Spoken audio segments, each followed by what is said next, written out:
Βασίλη, σε ένα επεισόδιο εξαιρετικά αφιερωμένο στα μανιτάρια έχουμε πιάσει όλα τα best sellers, έτσι.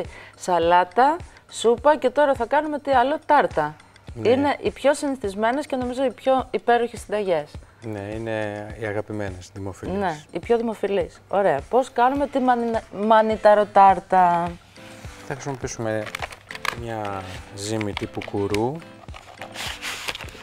Μπορείτε να βάλετε και μια σφολιάτα, αλλά νομίζω ότι η πιο νόστιμη από όλες είναι η κουρού. Και εγώ πάντα έχω μια κουρού για τάρτες και πίτε στο ψυγείο. Βάλουμε λίγο έτσι. Με τον τρόπο που δείχνει ο Βασίλης, για να το ξεκολλήσουμε και εύκολα. Τη στρώνουμε λίγο. Ενώνουμε εδώ τα κενά. Τα κομματάκια που περισσεύουν τα κόβουμε λίγο για να κλείσουμε όπου έχουμε κενό, τις άκρες. Δεν πάει τίποτα χαμένο. Κάνουμε αυτό το πολύ ωραίο. Και τι κάνουμε, γιατί τώρα η γέμιση δεν θα πάει μέχρι πάνω. Για να κάνει ένα ωραίο τελείωμα εδώ, την κατεβάζουμε λίγο πιο κάτω για να γίνει και λίγο πιο χοντρό εδώ το τελείωμα. Γιατί νομίζω ότι και αυτά τα τελειώματα είναι η πιο νόστιμη μπουκιά της τάρτας, δεν ξέρω αν το συμφωνήσεις. Εννοείται, είναι το τραγανό κομμάτι. Ναι. Είναι με ένα πυρουνάκι μόνο τώρα λίγο. Αυτή πρέπει να την ψήσουμε λίγο για 10-15 λεπτά. Έχουμε προθερμάνει το φούρνο στους 180. Μπορείς ακόμη και να μην το ψήσεις όπως κάνει ο Βασίλης, αλλά ακόμα καλύτερα, για να το πιο ωραία υφή της ζύμης, μπορούμε μέχρι να κάνουμε τη γέμιση να το περάσουμε 10 λεπτά από το φούρνο στους 180, έτσι, ναι. Κανονικά. Ωραία.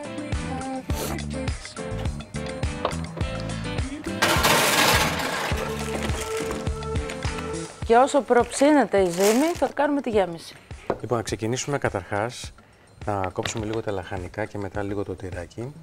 Βάζεις και φινόκιο μέσα εσύ, Είναι πάρα πολύ αρωματικό το φινόκιο, έχει μια έτσι γλυκάδα που βγάζει και επίσης είναι κάτι, ο μάραθος στην Ήπειρο υπάρχει και χρησιμοποιείται πάρα πολύ, είναι και παραδοσιακή η χρήση του, βέβαια όχι στη μορφή της μαραθόριζας που είναι λίγο πιο πρόσφατη, ναι, αλλά σαν χορταράκι.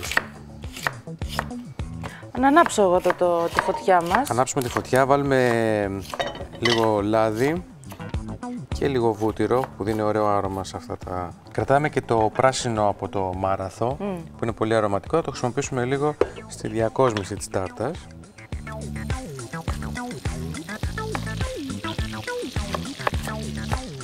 Μανιταρόταρτα πρωτότυπη με 2 στρώσεις, δηλαδή τι θα είναι 2 στρώσεις? Η μία στρώση θα είναι τα πράσα κρεμμύδια μανιτάρια, ναι, το μείγμα αυτό, και από πάνω θα είναι η κρέμα απλή με λίγο τυρί. Έχουμε βάλει το φινόκιο τώρα εδώ, η μαραθόριζα. Βγάζει αυτό το άρωμα του γλυκάνισου τώρα που ταιριάζει τόσο πολύ με το βούτυρο. Θέλουμε, φαντάζομαι, να μαλακώσει λίγο γιατί είναι σκληρό λαχανικό. Ναι, θέλει. Βάζουμε και λίγο πράσο. Και πράσο. Ας του βάλω και λίγο αλάτι. Πω, τι ωραίο άρωμα ούζου βγαίνει. Κάνει λίγο φυτάκι. Και λίγο κρεμμύδι.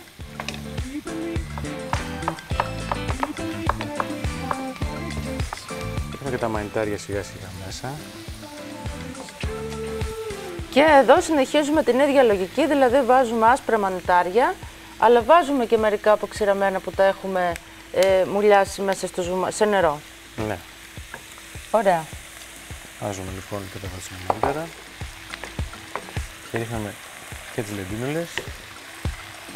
Βασιλομανίταρα, λεντινούλες, και είναι πάρα πολύ ωραία ένα τέτοιο σκεύος, γιατί ανακατεύονται όπως το γουόκ που είναι πάρα πολύ εύκολο στο σοτάρισμα όταν βάζουμε πολλά λαχανικά. Τώρα, όπως πάντα, με τα άγρια μανιτάρια είπαμε όταν τα μουλιάζουμε, το νερό το κρατάμε γιατί περιέχει πάρα πολύ έντονη γεύση. Βόμβα γεύσης είναι. Βέβαια. Θα το βάλουμε τώρα μέσα εδώ.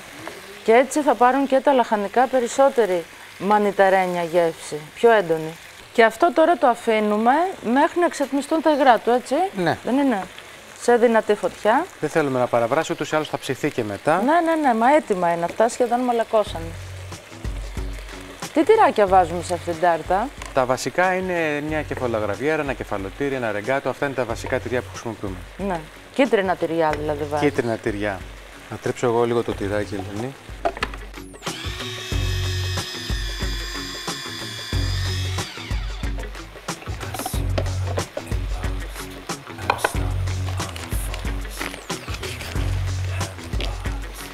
Θα βάλω και λίγο ρεγκάτο εδώ μαζί με το κεφαλοτήρι. Κεφαλοτήρι και ρεγκάτο.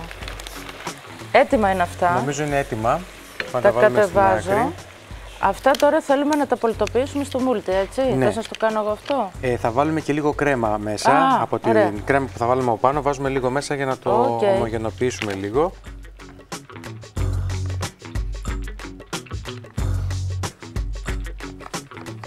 Το τυρί κρέμα είναι από τα αγαπημένα μου, φέρει γεύση. Βάζουμε και λίγο. Λίγη κρέμα βάζεις για να σου διαλυθεί καλύτερα, έτσι.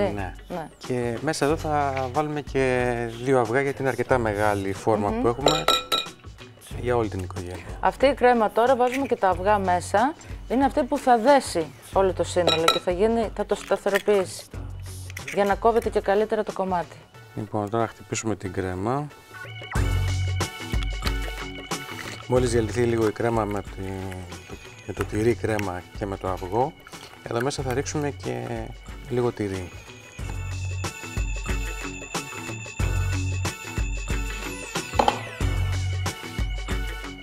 Λοιπόν, είμαστε έτοιμοι να τα βάλουμε όλα στο blender να το πολτοποιήσουμε. Ωραία, θα μου βάλεις και από αυτή, είπες, μέσα. Ναι, θα βάλω λίγο. Ίσα ίσα.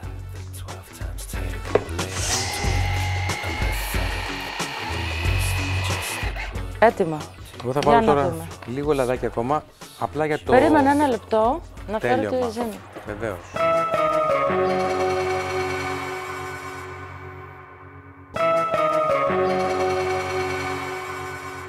Και έχουμε έτοιμη τώρα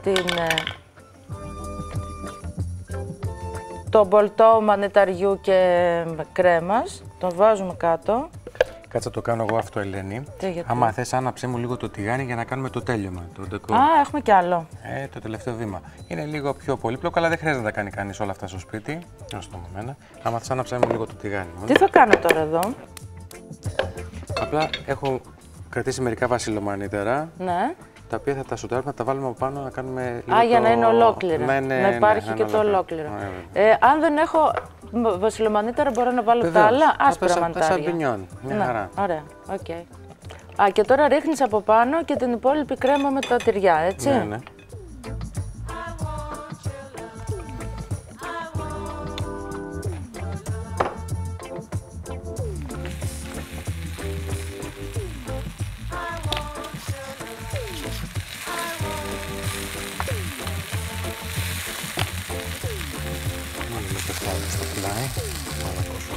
Αυτό τι είναι, φρέσκο κρεμμυδί? Ναι.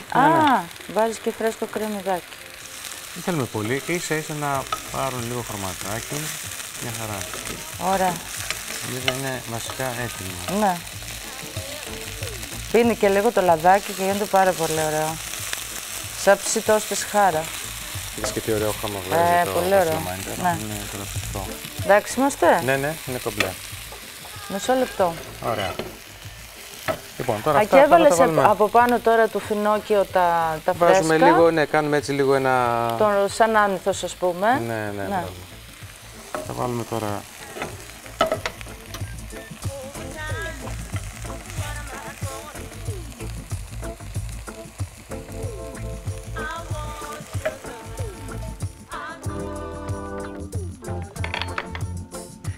Πάνω βάζουμε λίγο τυράκι.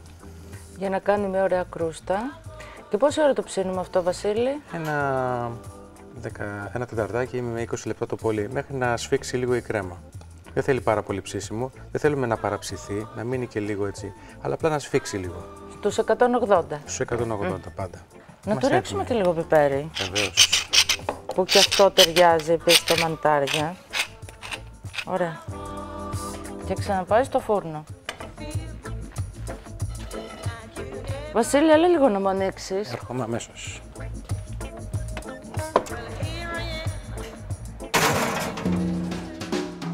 Για την τάρτα με μανιτάρια θα χρειαστείτε 1 φύλλο φρέσκια ζύμη κουρού, 200 γραμμάρια φρέσκο τυρί κρέμα, 50 γραμμάρια κρέμα γάλακτος, 100 γραμμάρια λευκά μανιτάρια, 30 γραμμάρια αποξηραμένη λεντινούλα, 50 γραμμάρια αποξηραμένα βασιλομανίταρα και πορτσίνι, 1 μαραθόριζα, 1 πράσο, μισό κρεμμύδι ξερό, 1 φρέσκο κρεμμύδι, 1 αυγό, 1 τέταρτο του φλιτζανιού ρεγκάτο, 1 τέταρτο του φλιτζανιού δανέζικο κεφαλοτήρι, 3 κουταλιές της σούπας βούτυρο, αλάτι και πιπέρι.